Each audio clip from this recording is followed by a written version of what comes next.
live this one routine of a day for 75 years and we call it life. No, that's not life.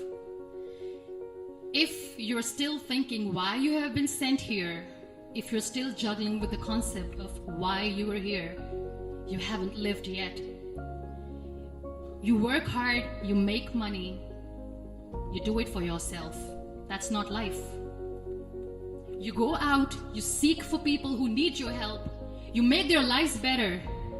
You become that sponge which can absorb all the negativity, and you become that person who can emit beautiful positive vibes. And when you realize that you have changed someone's life, and because of you, this person didn't give up, that is the day when you live. Always.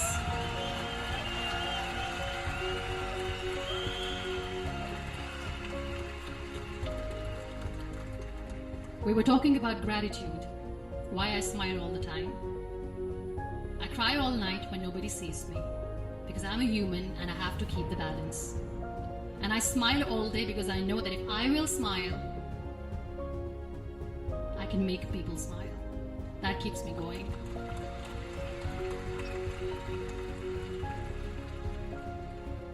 Be grateful for what you have, and you will always, always end up having more. But if you'll cry and if you'll crib for the little things that you don't have or the things that you have lost, you will never ever have enough. Sometimes we are too busy thinking about the things that we don't have that we forget to cherish the blessings that we have. I'm not saying that I'm not healthy and that makes me unlucky, but yes, it is hard. It is hard when I say that I cannot walk. It is hard to say when I wear this bag. It hurts. But I have to keep going, because never giving up is the way to live, always. Inspirations in life. Always remember one thing. On the road to success, there is always we, not me. Do not think that you alone can achieve things. No. There is always another person who is standing behind you, maybe not coming on the forefront, but behind you, praying for you and supporting you. Never lose that person. Never.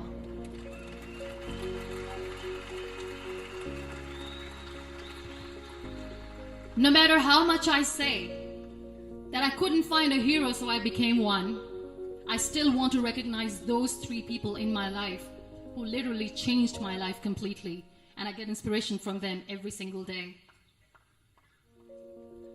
Waleed Khan. Many people know about the terrorist attacks in Pakistan. We have lost many people.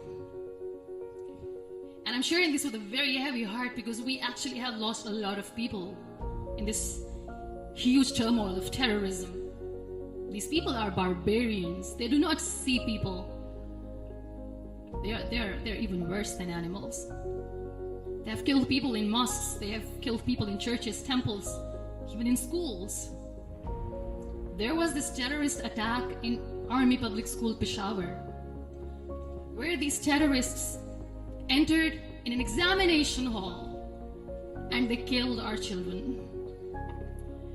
And in that attack, that day, this beautiful boy, Waleed Khan, who was my hero, my real life hero, was the proctor who was taking care of the students, was keeping an eye on the students. Those barbarians shot him 3 times in the face, 5 times on his body, and he fell down. I was asked to give a talk in the school after a week of that terrorist attack. With a very heavy heart, I went there and I spoke. We sang a few national songs. I thought that maybe I'd done my part, but deep inside, it was killing me. I could see children injured. I could see children sitting on the wheelchairs looking at me wondering, what next? What was our fault? Just because we were here to give examination, we have been shot. So many people, so many children lost their friends. Their classrooms were empty. The next day they went to the classroom.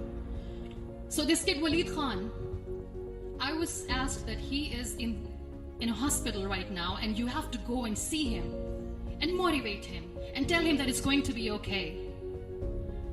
And when I saw Walid Khan coming on the wheelchair for the first time in front of me, face was all deformed. His leg was fractured, his arm was fractured. He couldn't talk, he lost his teeth. He cannot sneeze, he cannot smell. He cannot eat. And I kept thinking, what should I say? That everything is going to be all right? No, nothing is all right. He was in a very bad shape that time. He's happy with himself.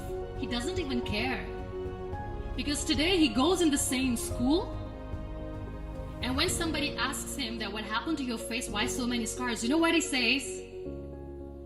These scars are my medals and I wear them with pride.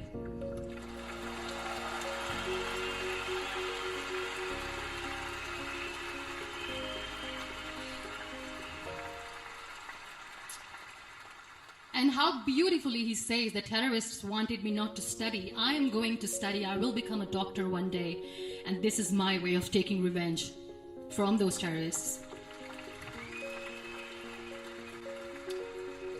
Another real life hero, of course, my son. His name is Nile, N-I-L-E, River Nile.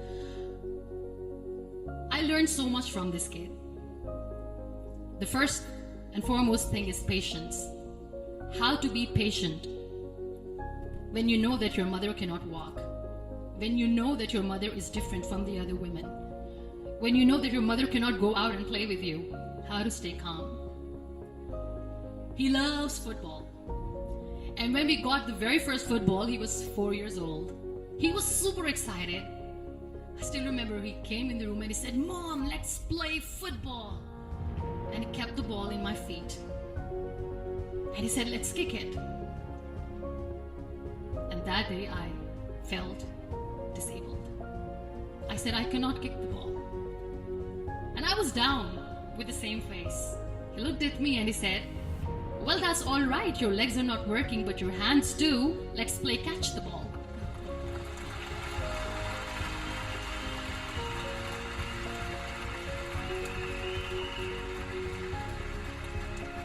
You know what? That day he made me realize that when you think your glass is half empty, come on, your glass is half full. It's all in here and here.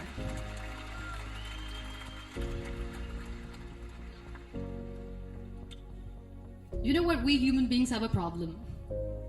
Out of many problems, there is one more, and this is self-created one. We always expect ease from life. We have this amazing fantasy about life. This is how things should work. This is my plan. It should go as per my plan. If that doesn't happen, we give up. So my dear friends, let me tell you one thing. I never wanted to be on the wheelchair. Never thought of being on the wheelchair. I was always aspiring to do bigger things, but had no idea that for that I have to pay the price to be where I am today. It's a very heavy price.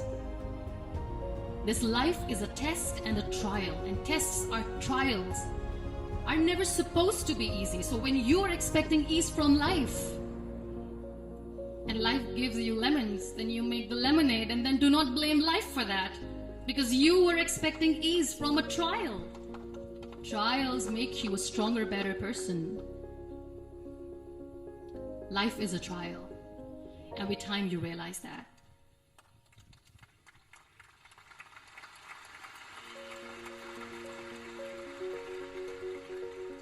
It is okay to be scared.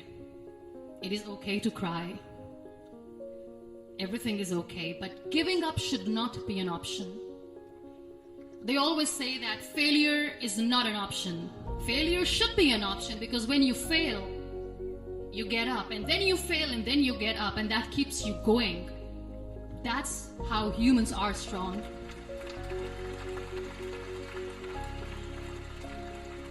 Failure is an option, should be an option, but giving up is not. Never. We have this thing in minds. We call it perfection. We want everything perfect. We want ourselves to be perfect. There is this image in our head about everything. Perfect life, perfect relationships, perfect career, perfect amount of money that we need to earn, no perfect in this world. We all are perfectly imperfect, and that is perfectly all right. That's all right. We were sent here not to become the perfect people. Those people who tell you how to look perfect, even those people are imperfect. Trying to fight this fear of looking imperfect. I used to be perfect. I still remember.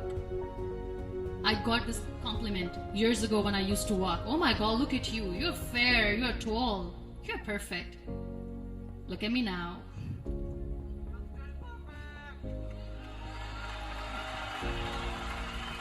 Only the perfect eyes can see that. Only the perfect eyes will see that. Only the perfect eyes will see that. So yes,